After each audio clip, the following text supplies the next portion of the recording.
Alright, I am back with another video, and today we are doing the All Warlock Party build.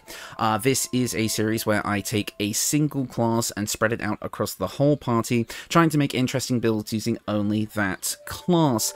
And part of the kind of viewer interaction with this series is that you guys get to vote on what the next class is going to be. Leave a comment down below on the video as to what class you would like to see, and the most upvoted comment will decide the next video in the series. Warlocks won the last poll, or the last kind of, I guess it is a poll technically, just barely beating out Druids. There are people who comment Druid on every single video, and yet somehow they always lose. So if you want to either continue their suffering or make it so Druids finally get their own video, leave a comment down below and get to voting. Otherwise, let's talk about this party.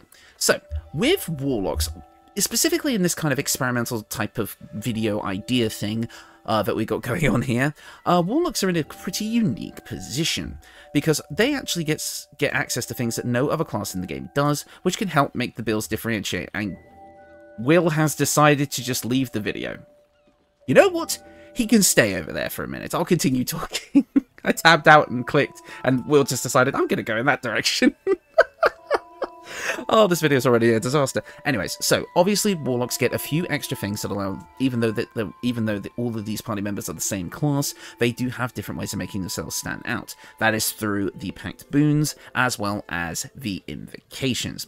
The Warlock Invocations are going to give us a ton of customization, as well as, you know, the various subclass features as well, in addition to the Pact boons, allowing me to create some really distinct and unique feeling builds, despite the fact that these are all the same class, which I think is really, really fun. It was actually quite interesting to think about how each of the Invocations could kind of match the theme I was going for with each character, and to just kind of see from there, like, where to kind of go with the builds. And I think you guys are really going to like this video. I think I've actually managed to make each Warlock pretty distinct, with their own kind of different way of, like, playing, so I think you guys will enjoy this one. So I hope you will sit down, because again, full party builds, you're kind of in it for the long haul with this one, so grab some popcorn, whatever you want to do, or put this on while you work on something else and kind of just listen to me talk, I guess.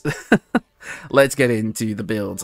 For the record, it is like 30 degrees in the UK today, which I'm sure for a lot of people that's not actually that hot, but for a guy like me, it's hot.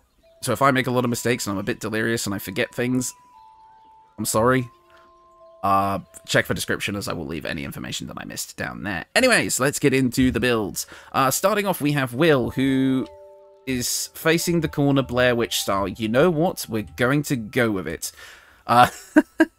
With Will, obviously, he is a Pact of the Fiend Warlock. I mean, that just makes sense, and I decided to just use Will for this video because I do think he accurately represents the kind of Fiend aspect. And again, if you're going to play a Fiend Warlock in this game, you're probably going to go with Will, so I thought I would just show him off today. But yes, obviously, with Fiend Warlock, they have a bunch of things that make them really good at being kind of the frontline fighter for the party. They have things like Dark One's Blessing, allowing them to gain temporary hit points, which I believe, yes, Dark One's Blessing will, at this level, will give us 17 temporary hit points whenever we kill a creature, which is pretty good.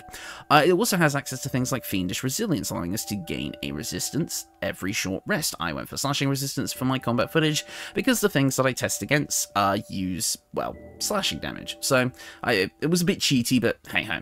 And obviously we get a ton of other stuff as well with Fiend Warlock, but those are kind of the main things. But the thing is like, obviously the theme of Fiend Warlock is fire, right? So you kind of want to make a Pyromancer style build. However, there's a slightly underappreciated aspect of Fiend Warlock that I don't actually think gets looked at very often. And that's the fact that it actually also has a focus on cold damage. Yeah, some of the added spells from the Fiend spell list actually do add cold spells, like Cone of Cold or Fire Shield, that can be either fire or cold. So I decided to make kind of like a Frostflame build, a fire and ice build, where most of the stuff we're doing is still fire-based, but things like equipment and some extra kind of technicalities here and there allow us to make use of cold as well. So I think you guys are really, really going to enjoy this build because it's actually quite a fun theme. Let's get into it. Starting off, let's look at the equipment, since that is kind of the thing that's going to make this playstyle. We've got the Hellfire Great Axe, which is a two-handed great axe that I've made into a Pact weapon to use our charisma, thanks to Pact of the Blade, and also buffed with the Drakethroat Glaive to give it an additional 1d4 cold damage, which adds on with the 1d6 of fire damage that we already have access to. Pack this on with the Lifedrinker invocation, which I picked for this build, and we're also going to be adding necrotic damage equal to our charisma modifier as well, being able to deal a lot of damage. I don't think it includes the necrotic damage in this calculation, so this is actually higher, which is fun. We also gain access to the heat status condition, allowing us to, whenever we deal damage with this weapon, we gain turns of heat. And what we can do is, for the cost of taking a little bit of fire damage every turn, which we resist, by the way, I'll get into that in a minute, we can eventually use heat convergence, where we spend all of our charges of heat to deal extra fire damage on our next attack that uses fire. Basically, charge up a big attack, and then let loose. Not my favourite status condition overall. I think the cost is a little bit too high, unless you can completely negate it, which you can. Fire resistance plus something that reduces damage flat will make it so there's no downside to this, in which you can just go big fire attacks, but I do still think it takes a little while to charge up in most cases, but otherwise I think this is pretty good, especially since we have things like extra attack allowing us to build up a lot of turns of heat as well. Pairing this with the Darkfire shortbow to give us resistance to fire and cold damage, which just felt perfectly on theme for this, as well as giving us access to haste to get in more attacks, should be able to build up that heat pretty quickly.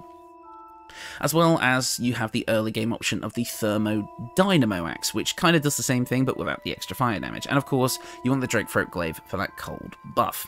But this, because we have this fire and frost theme, we do also have access to a feat for this build, because with these single class party builds, I like to use those 3 feat options, because we get 3 at level 12, and kind of put some extra feats in to make these builds feel unique. And I'm actually using a feat that I've never used on this channel before. We are going with Magic Initiate Sorcerer. Magic Initiate Sorcerer is going to give us 2 charisma-based cantrips from the Sorcerer spell list, as well as a level 1 spell. And I've chosen the 2 cantrips Firebolt and Ray of Frost, meaning now that we, instead of using Eldritch Blast, have access to fire and ice cantrips, which is really, really fun, because, spoiler alert, with the exception of one of these builds, none of these builds focus on Eldritch Blast. Because while a party of all Eldritch Blasters is powerful, and you could do it with any of these builds, as you can see, Eldritch Blast is still here as a backup option, I didn't really want to make Eldritch Blast as the focus of all these builds, because that playstyle can get pretty boring. So I decided to shake things up a little bit, with obviously this build being more focused on spreading massive damage, thanks to of both fire and ice variety, while also being a frontline fighter for the party. Yes, that 17 AC is a little bit sketchy, but you can buff that up in other ways, as I'll get into in a minute. But yeah, so the main thing with this build was the feat Magic Initiate Sorcerer. I'm going to be a little bit all over the place again, so be sure to check the description for any info I may have missed in the video. Like, for example, the extra invocations, because I went with things like Book of Ancient Secrets to get us Chromatic Orb. I've gone for Devil's Sight, because, well, we might as well. We have one person in this party who uses darkness, but anybody in this party can, so you might as well pick it up. I also picked up some other things, I think, for this build, like, I mean, I have a list of invocations in the description, so feel free to check it out. But the main things here is, like, Lifedrinker for the extra necrotic damage, Devil's Sight, and Book of Ancient Secrets. Those are kind of like the main ones, but we do get some other ones. Like, for example, Conjure Elemental from Minions of Chaos, which allows us to summon a Fire Elemental. And every build in this party kind of took Minions of Chaos, because it is just an amazing invocation at that level. So being able to, and also being able to get one of each elemental, like there's a air elemental hiding back here, I felt that was really, really fun. So I decided to go with that for this build. But anyways, I've skirted around it long enough. Let's get into the equipment. First up, the Hat of Fire Acuity. Basically, because we deal fire damage all the time, we can build up Arcane Acuity, giving us a bonus to spell save DC and spell attack rolls, meaning that things like Fireball, Flame Strike, Cone of Cold all have a higher chance to do their full damage, as well as things like Hunger of Hadon and such like that. And also our cantrips would have a higher chance to hit as well, thanks to the bonus attack rolls. So it's just an overall buff that really, really helps the build. Next up, the Cindermoth Cloak. A creature damaging the wearer within 2 meters receives burning as a condition. So we can light enemies on fire. Just kind of made sense. We also have the Elegant Studded Leather. This is just a nice light armor, kind of for the end game here, because unfortunately for us, we are restricted to only simple weapons and light armor by default by just going Warlock. Obviously, Pact of the Blade doesn't have the weapon issue, but it still has the armor issue. without racial bonuses. And I don't like to take racial bonuses into the equation unless it's absolutely necessary for the build, because I like people to have a bit more freedom. So I decided to just go with the elegant studded leather, giving us 14 armor class as a base, a +2 to initiative, advantage on stealth checks, as well as shield once per short rest. Overall, just a very solid light armor for the endgame. Next up, Winter's Clutches. Whenever we deal cold damage, which we always do, we inflict Encrusted with Frost for 2 turns. Encrusted with Frost makes it so the affected entity has disadvantage on dex saves, making Fireball way more likely to land.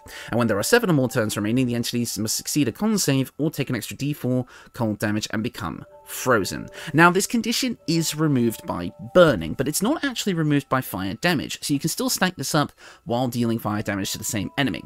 However, if they do attack back, the Cindermoth Cloak will remove this condition, so maybe you want to switch that cloak out for something else, or you can switch out these gloves. But again, I wanted that kind of ice feeling. And frozen, if you can actually get it to happen, is great because the enemy is completely incapacitated until it takes a certain damage type. Which is Bludgeoning, Thunder, or Force, which, again, the Eldritch Blaster and the party mate want to watch out for who they attack so they don't break your frost. I thought it was a cool way of kind of mixing fire and ice together, because we would get this whenever we attack, thanks to the Drake Throat Glaive buff, but we can also get this through things like Ray of Frost, Cone of Cold, or Hunger of Hadar. And also we have Disintegrating Nightwalkers here because we can create ice surfaces here, and we do also have other members of the party who are going to be creating, risky surfaces like that. So the Disintegrating Nightwalkers are going to allow us to avoid most of it, as well as giving us a usage of Misty Step to get us into the right position, either melee or ranged, once per short rest. Just felt like a solid overall option for the build. So yeah, some pretty standard equipment here. The armor is the only thing that's really like late game, so the studded leather armor +1 would be a great early game option. So let's get into the equipment now. We have the Necklace of Elemental Augmentation. Whenever one of your cantrips deals, for us, cold or fire damage, we add our spellcasting modifier to the damage dealt. So we're still getting the effects of Agonizing Blast, just for our elemental cantrips instead, because, well, I didn't exactly take the Agonizing Blast invocation on this build. We also have the Ring of Arcane Synergy, allowing us to, whenever we use those cantrips, to gain Arcane Synergy, allowing us to add our spellcasting damage modifier to weapon attacks, meaning that now we're stacking on a ton of melee weapon damage for the cost of casting cantrips, which we want to do anyway. Mixing this with the Ring of Elemental Infusion as well, a classic combo on this channel, does a similar thing to the Necklace of Augmentation, but it adds a d4 to our next weapon attack of the element that we used. So if we use cold or fire damage for our cantrips or spells, we basically add that damage to our next weapon attack as well, meaning we can stack on even more fire or ice damage. It just feels great. And again, being a melee combatant with something like Fire Shield doing extra damage in melee retaliation, or being able to use big attacks like Flame Strike dealing fire and radiant, or Cone of Cold.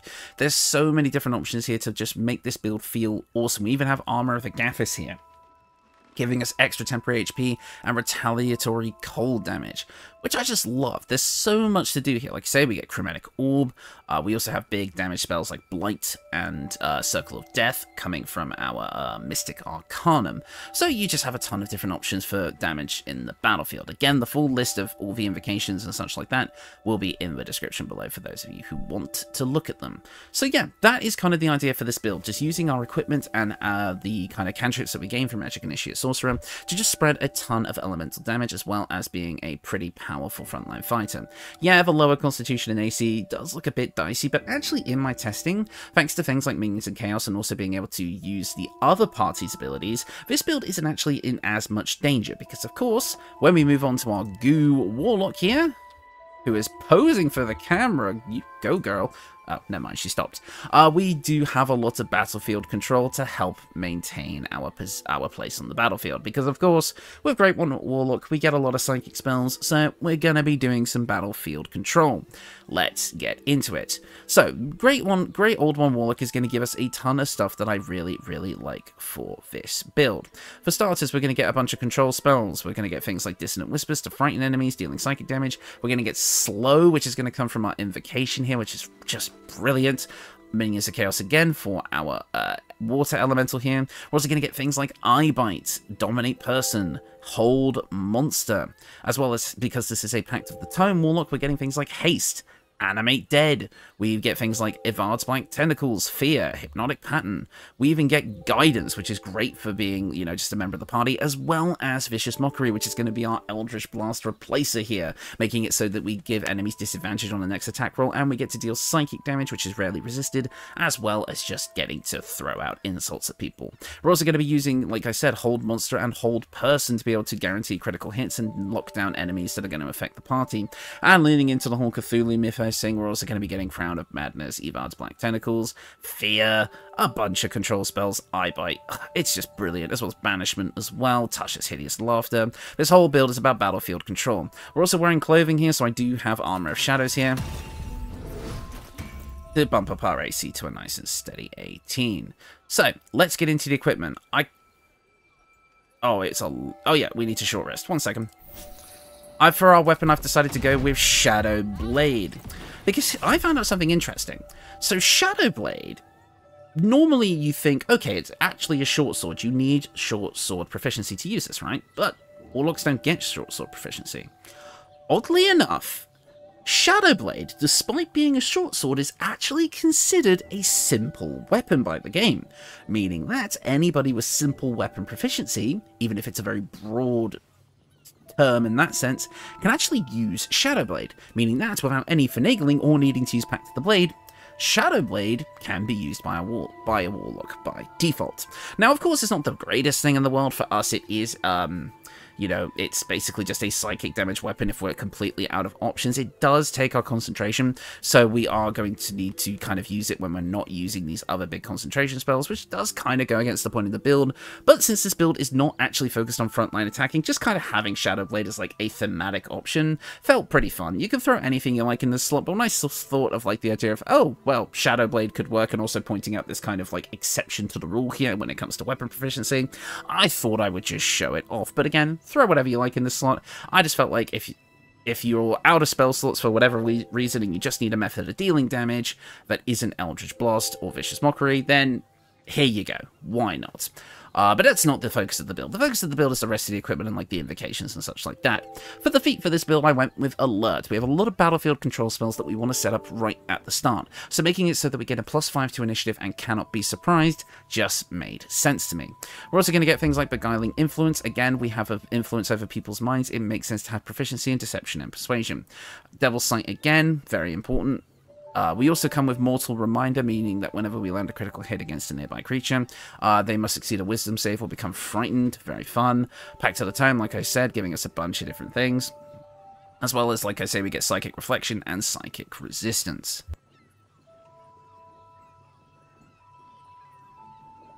Right. As for the other invocations for this build, there are some odd ones I picked out here and there. I'll just quickly read off some that may have not got mentioned. Right, there's a couple here. We got Dreadful Word, which is going to allow us to grab Confusion, I believe it is, as well as Mire the Mind, giving us access to Slow? Confusion. Which one was it again? Either way, we did take a couple of invocations that are going to give us some extra spells that are great for battlefield control. My favourite personally being Slow, and again we also get Haste as well thanks to, you know, the Pact of the Tome. So we're looking pretty good for spells that are going to support the team. So let's get into the equipment now. We already talked about Shadow Blade, but there is some others. There's some armor and accessories here too, because of course there is. Why did I even say it that way? I probably have heat stroke. Let's go. Next up, we have the Cold Brim Hat. Once per turn, any condition inflicted on a target also applies 2 turns of Encrusted with Frost. We apply a lot of conditions. While we don't straight up deal cold damage ourselves, this synergizes nicely with our Pact of the Fiend Warlock. Because they are going to be stacking up Encrusted in Frost with the Witch's Clutches, we can do the same thing with our control spells. Especially Slow, which inflicts the slow condition on up to 6 targets. We can inflict 6 targets with Encrusted with Frost, and then allow our melee fighter, Pact of the Fiend, to bolster that up even more, stacking up even more turns of Encrusted with Frost. Basically a way for these two builds to synergize with each other. But if you feel like that's not really very effective, then in Act 3, pick up the Hood of the Weave to just give you a +2 bonus to spell save DC and attack rolls. Higher spell save DC means our control spells are more likely to succeed, which is always nice. I've also got the Nymph Cloak here, meaning that we get Dominate Person without needing to use a spell slot once per long rest. Again, on theme for this build, so I thought I'd throw it on here. Next up, the Cloth of Authority. Now, I've never actually used Gortash's robes in a build before, so this is actually a first for the channel, I believe. Correct me if I'm wrong. But basically, this means we cannot be frightened or inflicted with other emotion-altering conditions. Our patron has basically said, hey, you've seen enough Eldritch horrors, now you're not frightened of anything, so, you know, we get an immunity to frightened. We also have an advantage on intimidation and insight checks, which is nice. I feel like we are a pretty scary person when we're literally calling on Cthulhu for our powers, as well as giving us a +1 to armor class, which is quite nice to pair with mage armor from Armour of Shadows. And overall, I just really liked the look of it, and I thought it was perfect for a Warlock, so yeah, that's what I decided to go for. But an early game option could be the Poisonous Robe. This is meant to be if you use poison damage, and I was supposed to take Poison Spray on this build, but I forgot. But you could also grab the Book of Ancient Secrets as well to get Ray of Sickness to be able to make a little bit more use out of this. I mainly chose it just because it's a fun early game fashion option that I think looked good for almost like a Cthulhu cultist type vibe. But any early game kind of robe will work, or even light armor, but the Cloth of Authority is kind of what I recommend just purely for flavor. Next up, the Cerebral Citadel Gloves. Whenever we charm or frighten a creature, we can gain a +1d4 bonus to attack rolls and saving throws. This is again just another on-theme option, but I wanted to include here. However, if you wanted something that's just a bit more overall useful, go for the Braces of Defense in the early game, giving you a +2 bonus to your armor class, so long as you are not wearing armor or holding a shield, and we're doing neither. So that gives us a nice solid 20 AC, if you wanted to go down that route. And finally, we have the Bone Spike Boots, giving us a +1 bonus to armor class and saving throws, so long as we are not wearing armor or holding a shield. Also, our jump distance is increased by a little bit and we get access to Brutal Leap, which can be used to knock enemies prone. Overall, this is just here for the bonus to armor class, but if you just want to throw on the Evasive Shoes as an early game option, or would just rather do that instead of picking up the Bone Spike Boots, totally fine. So that's just kind of an option there for you. As for the accessories, of course I picked up the Strange Tendril Amulet, giving us access to Evard's Black Tentacles once per long rest without taking up one of our Warlock spell slots. As well as I've gone for the Crypt Lord Ring, since we're getting Animate Dead from the Pact of the Tome. Let's get the upgraded version through this ring, allowing us to summon a mummy with that is a level 6 spell normally, to be a powerful ally. And again, of course, since we have Shadowblade here, we have the Shadowblade Ring, but swap this out for whatever you so desire. I forgot to mention it earlier, but Will's outfit was coloured in pale orange, and this is coloured in indigo. So there you go. We also have a water elemental here, thanks to Minions of Chaos as well. Next up, the Pact of the Archfey, which was a fun one to do because I really wanted to play into that nature-y trickster vibe.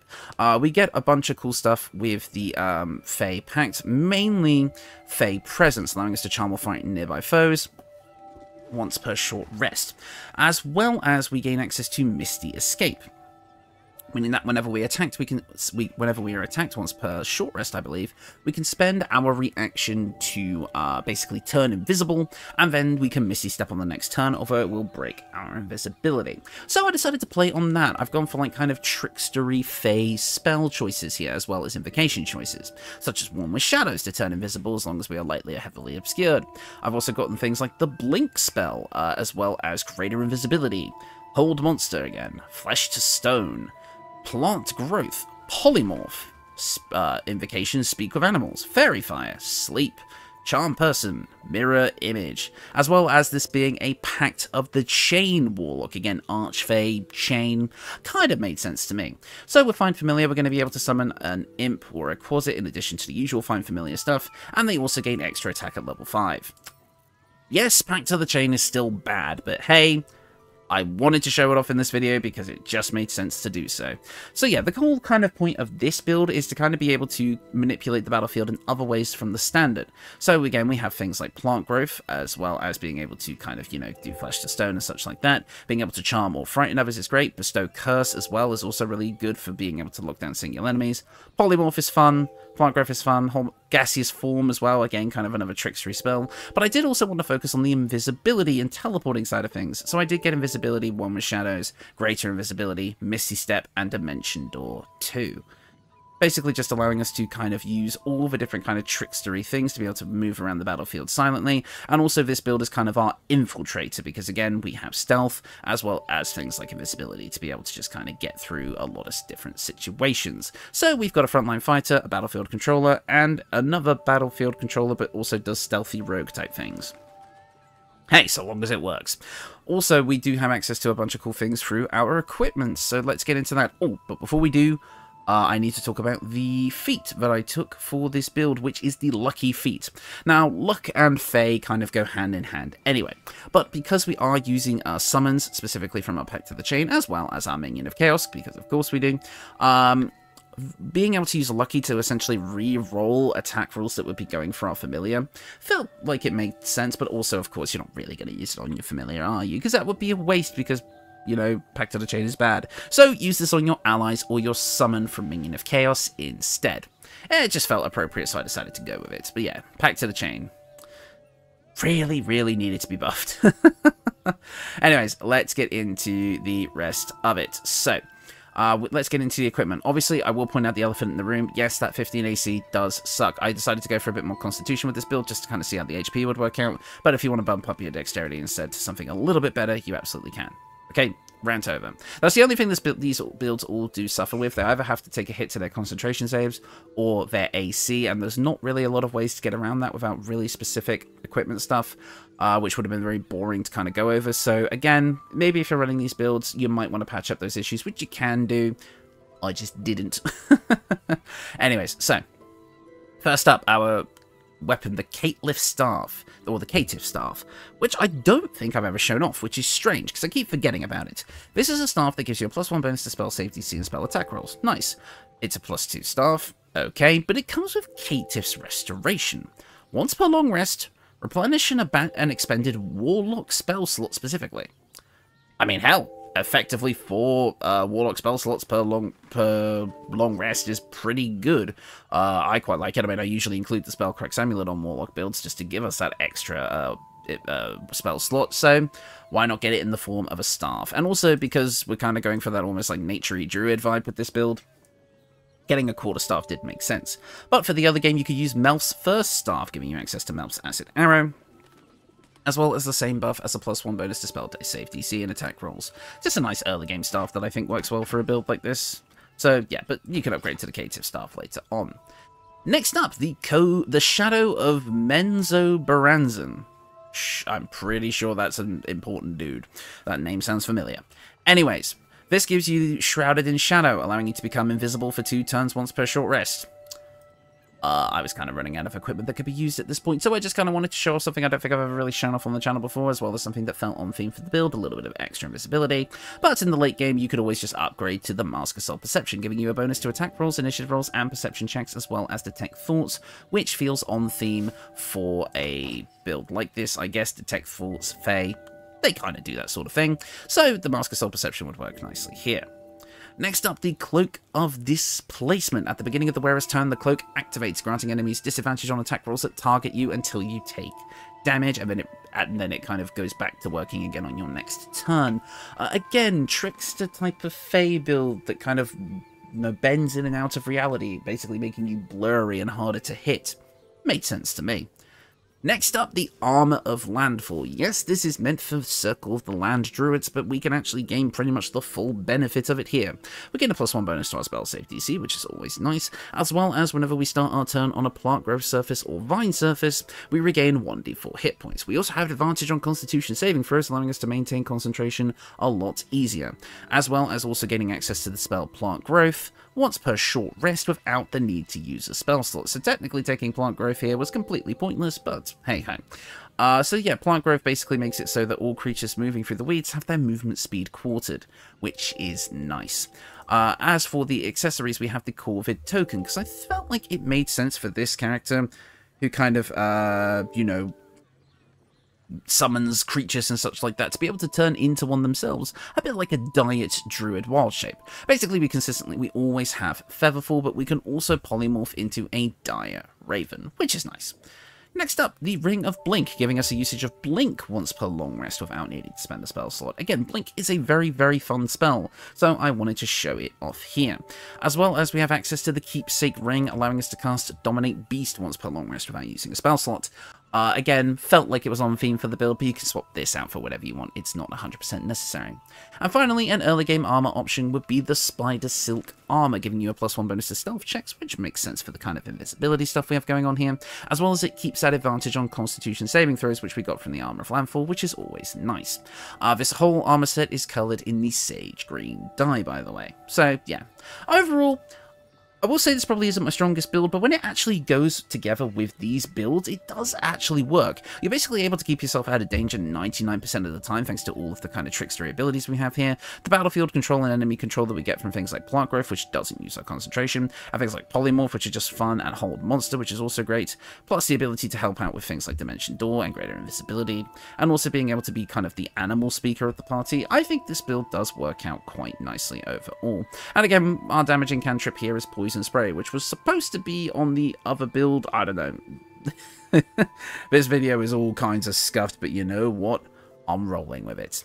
Oh, I also forgot to mention the boot. How did I forget the gloves and the boots? Whoops. For the gloves, we have the Abyss Beckoners. The wearer's summoned creature has resistance to all damage except Psychic. Basically, this is going to affect both our Pact of the Chain Familiar and our Elemental Summon from Minions of Chaos, basically making it so they are resistant to all damage, which could maybe help the familiar. I don't know. It just felt like it was on theme for the build. The problem is that every turn your summons must succeed a wisdom save or be driven mad. In my recent sleep build, which made use of this with the ghoul summon, the ghouls actually are completely immune to the demon spirit madness that comes from these gloves. Our summons aren't, so be careful. As in my battle testing, I accidentally set off some encounters with my own summons as I was kind of getting set up for other battles, which was kind of fun. So just watch yourself with this one, but it felt on theme for the build, so I wanted to include it here. As well as the Boots of Speed, we have the ability to create difficult terrain for our enemies using things like Plant Growth. So being able to use our bonus action to dash through that difficult terrain, making it even harder for our enemies to catch up to us, made sense to me. Plus, we're a dwarf in this build. We have little legs, so any extra speed helps. For the record, I don't think any of the racial choices for these builds actually matter. You can pick whatever you like, except this build does get some. This build here does get something from its race that I quite like to have. Let's talk about Eldritch Blast. So, so at this point in the build making process, I have used all of the pack boons and all of the subclasses. But there's something I've been avoiding. The things that Warlocks themselves are always known for. Darkness, Devil Sight, Eldritch Blast, Spam, and here it is, the final 4th subclass for Warlocks, the Pact of the Blast. So, here we go. You already know how this is going to go. We're going to be playing a Great Old One Warlock specifically because we are crit fishing and we like getting that extra frightened, because if we're playing an Eldritch Blaster, we want to crit with it. So we're going to be stacking as much crit boosting equipment as possible while making our Eldritch Blast as strong as possible, thanks to things like Agonizing Blast, Devil's Sight to mix with Darkness. We also have Repelling Blast to push enemies away. We've gone with Pact of the Tome to give us haste so we can cast more Eldritch Blasts per turn. I've got them for the Spell Sniper feat to allow us to reduce the amount we need to roll to get a critical hit by 1 with spells. We do get another cantrip with this, and I just picked Shocking Grasp because it's the one cantrip we don't have on any of these builds yet. We just have everything we need to make Eldritch Blast as strong as it can possibly be. So that's what I've got here. We've also got a bunch of other fun control options like Slow and Hold Monster, because again, Hold Person and Hold Monster with this build, hold something still, get real close, start blasting for guaranteed crits. We don't even need the critical hit threshold reduction. As well as, because we are using clothing with this build, we have Invocation Armour of Shadows here, which I'll quickly show off. I said I'll quickly show off. Which again boosts us up to a 17 AC. Not the best, but not the worst. We also have access to Darkness, as I said, for Darkness, Devil Shite, Shenanigans, Devil Shite. I just said Devil Shite. Whoops. And also Misty Step to be able to get us to where we need to be. We basically have all of the powerful utility spells to keep us on the battlefield and deal more damage. Big damage from Blight, big damage from Circle of Death, big damage from Hex, damage, and more damage. We just want to boost up our Eldritch Blast as much as we can. So, let's talk about the equipment. First up, Knife of the Undermountain King reduces our critical hit threshold again, so now we roll a critical hit on an 18 or higher. Also, when we roll a 2 damage die, 2 on our damage die or less, we re-roll the die, taking the higher result. Awesome. I've combined this with the Dead Shot that also reduces our critical hit threshold, now a 17 or higher.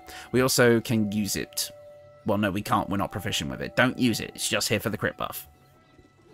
Next up, our hat of choice, the Hat of the Sharp Caster.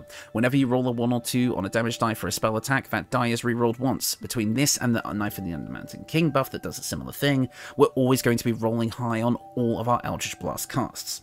Now, I know that there is headpiece equipment like Savarok's Horned Helmet and the Covert Cowl that can also reduce our critical hit threshold, but they are both light and medium armor respectively, meaning that we would not be able to use mage armor with this build, and there's no way I'm giving up my potent robe here, because of course, we're using the potent robe to make its our cantrips deal additional damage equal to our charisma modifier. So that's a +10 to every Eldritch Blast. You already know this. You already know how good this is. This is one of the most popular Warlock builds ever. Also, we gain temporary hit points equal to our charisma modifier at the start of each turn, as well as a +1 to armor class. It's Eldritch Blast material, baby. That's what we're talking about. Also, we have the Shade Slayer Cloak. Whenever we are hiding, maybe in darkness, whenever the number we need to roll a critical hit while attacking is reduced by 1, so we can open combat with an even higher chance to Eldritch Blast, with a crit, I should say. Next up, the Daredevil Gloves. We gain a +1 bonus to spell attack rolls, meaning our Eldritch Blasts have a higher chance to hit. Also, our ranged spell attacks are treated as melee spell attacks when we are adjacent to a hostile creature, meaning we don't suffer disadvantage because of close range. This means we don't even have to think about battlefield positioning. An enemy gets up in our face, blast, and Repelling Blast will push them away if they don't just die, and then you can just walk away, no problem. Next up, we've got the Boots of Genial Striding. Whenever basically this makes it so our movement speed is unimpeded by difficult terrain. We have a lot of allies that create difficult terrain, so being able to move through it without any difficulty makes sense, allowing us to get to where we need to be. This is a bit of a throwaway slot, put whatever you like in here, but I felt like it was a nice bit of synergy with the rest of the party. Next up, the Spine Shudder Amulet. Whenever the wearer deals damage with a ranged spell attack, you inflict 2 turns of reverberation upon the target. We all know what reverberation does. It's one of the most powerful status conditions in the game, making it so all the affected entities have a -1 penalty to strength, dex, and con saves per remaining turn. When the entity has 5 or more turns of reverberation, it takes 1d4 thunder damage and possibly is not prone.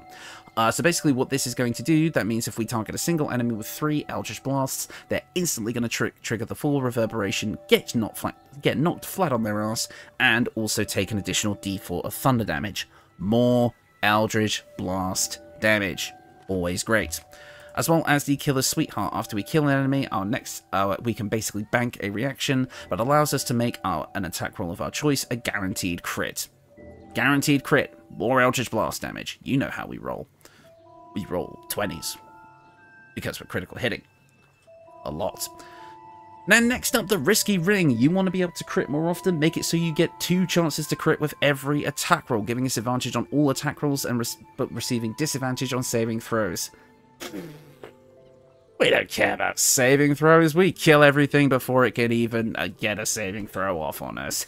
That's nothing to worry about. Right? Anyways, early game alternatives. Early game alternative for the hat, we have the Marksmanship Hat, giving us a +1 bonus to ranged attack rolls. Basically, it's just a slightly higher chance to hit with Eldritch Blast, but you're going to want to upgrade to that Hand of the Sharp Caster as soon as you can. As well as we have the Crater Flesh Gloves as an alternative to the Daredevil Gloves. If you feel like that melee attacking thing isn't really that necessary for you, you feel like you can get into position regardless, then the Crater Flesh Gloves would add an additional 1d6 of force damage whenever you score a critical hit. More Eldritch Blast damage. How could we say no? And all of the clothing on this outfit is dyed in black and furnace red dye. Also, we have Minions of Chaos, in which I've summoned an Earth Elemental with this character. So yeah, that is the build. Oh yeah, Will's still in the corner. Hang on, let's go get Will out of the corner. There we go. Oh yeah, by the way, our Elementals are over there. That's Larry, Curly, Mo, and the lesser-known brother Gary, who's too dumb even to climb the ladder to get up here for the video. So there you go. Anyways, as I said, that is the build, and overall it's a Warlock party. Again, I've gone out of my way here to not just do the powerful Eldritch Blast spam that is so prevalent throughout D&D and Baldur's Gate. Again, if you just made basically the same build 4 times in a row, 4 great old one Warlocks that all go for Eldritch Blasts, I mean, you're gonna do fine. Like, you're one of the most powerful party compositions in the game, really, because Eldritch Blast is just such a offensive presence. So I really, really went out of my way to try and do something different, and I think I've succeeded. To the level of degree of that success, I think varies from build to build. The Pact of the Blade build, the Fiend Pact, great, love it. The Great Old One Pact build, great, love it. The Eldritch Blast build, yeah, I think it's pretty good. I mean, it's a crit stacking Eldritch Blast build. It's a bit boring, but hey, you kind of have to include it. The Archfey here is the only one I'd say is a bit on the meh side. Running it in a party that isn't kind of centered around working with it in some way, like the rest of these builds are, it's not really going to function as well. I do think it's lower AC just put it into a bit of danger, and obviously Pact of the Chain sucks, and I think it's actually a detriment. You'd get more out of Pact of the Blade, because then if you went Pact of the Blade, you could pick up something like a Rapier, and then be a kind of stealthy, stabby type, almost like a rogue, with the invisibility and such like that, which can be really fun. And again, invisibility plus Eldritch Blast is actually really, really good. But again, trying to avoid using Eldritch Blast where I can, but the Archfey probably could do with it anyway. And then obviously, but other than that, I think the spell choices and the armor choices all do work. You just kind of need to finagle the stats maybe a bit better next time. But yeah, I mean, overall, I do think these builds are pretty solid, and as you can see in the combat footage, they do work together pretty well. Pretty much none of these builds fell below half HP in the entire combat, and again, that is thanks in part to the fact that we did have the extra elemental summons on the field, but the sheer amount of battlefield control that this party has, and the various different ways they have of dealing damage, it's very oppressive for any encounter. And the thing is at the end of the day, we still have a really powerful Eldritch Blast caster in the party.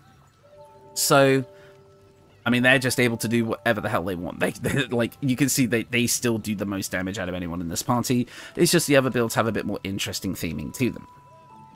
Again, I would say that maybe if you weren't worried about like a fourth party member, just turn the Eldritch, basically fuse the Archfey and the Eldritch Blast build into one, and you've actually pretty much got a very, very solid option here. I just had to split them into 4 different party members here, so I kind of took those 2 concepts and split them into 2.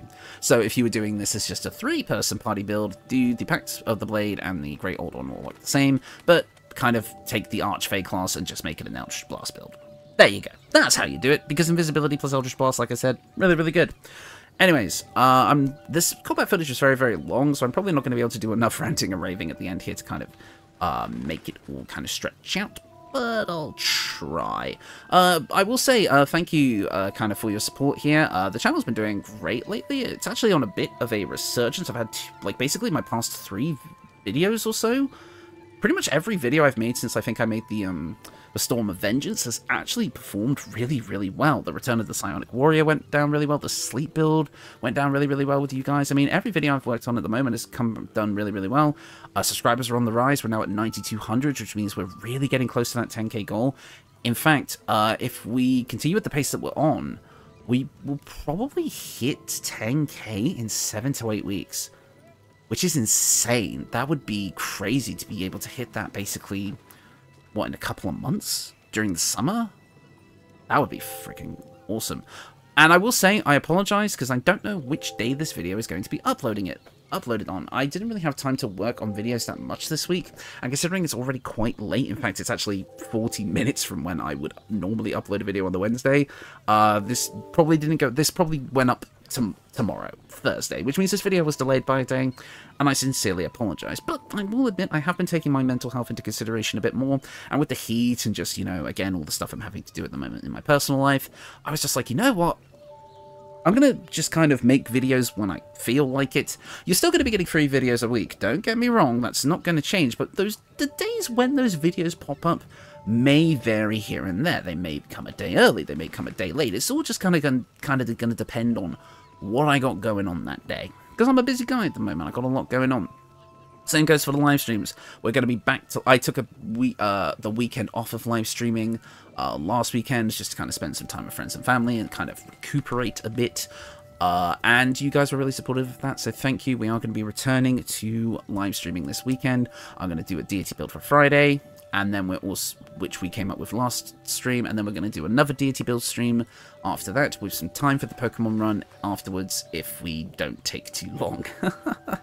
But yeah, I think I'm looking forward to kind of getting back into the swing of things. Again, I'm hoping for when the summer holidays come up and I have a bit more time off, I'll be able to really go in on the videos and live streams for you guys, getting some of that new content that I promised out into the world. But I did have some other ideas for a couple of series, and if people are still here at the end of this video, then guess what? You get to hear some insider information for stuff I've been thinking of in the background. One interesting and fun video idea that I might try out as a bonus video that I had was a Guess the Theme build, where I make a build based on a very specific theme, something from pop culture or something like that, and you guys have to guess what it is just from the way I build the character and the context clues I give within the video. Then, maybe the next day or a couple of days after that video goes live, I post a pinned comment saying what the theme was. I've got a pretty interesting idea for one of those already, so if you'd like to see that, let me know. The other idea I had was something that's kind of already been done by other YouTubers, but I've not seen anyone do it for BG3. I've only seen it done for games like Dead by Daylight and a couple of other things, so I hope I wouldn't be stepping on anybody else's toes with this. I would like to kind of do something that has a lot of engagement with the community. So I'm thinking Baldur's Gate 3 Mythbusters. Basically, you guys give me questions about how certain mechanics in the game work. Does this interact with this? How does this work with this? What does this do? And I basically get all of these responses, test them out in-game, and put them into one big video. A great example of this kind of concept would be, I don't know, if you guys have ever heard of the Dead by Daylight YouTuber Pepsi. It basically does the same thing, but for that game, testing various perk combinations and such like that. Very, very much inspired by his content, so I would actually quite like to give that a go. Basically, again, you guys submit ideas for things you'd like me to test, and I test to see if they work or they don't work. Could be fun. Those submissions would probably come via the Discord. I'd probably have like a separate channel for that. Or maybe I could do that via the comment section on a myth-busting video, and then we'll go from there. So, let me know if you guys want to see those two video series. Again, little sneak preview of what's going on in my head as you kind of made it to the end of this video somehow. I think that is enough ranting and raving for me. It is hot. I need to kind of edit this and get it finished up. I want to turn my fan back on and open my window because I have to close my window and turn my fan off whenever I record, and I am currently very hot. So I'm going to... I've got to leave this video for now. Sorry if this one was a bit of a mess. Again, it's hot, and that affects my brain. Anyways, I will see you all next time. Thank you all so much for watching. God, I even got the outro mixed up. That's how you know I'm messed up.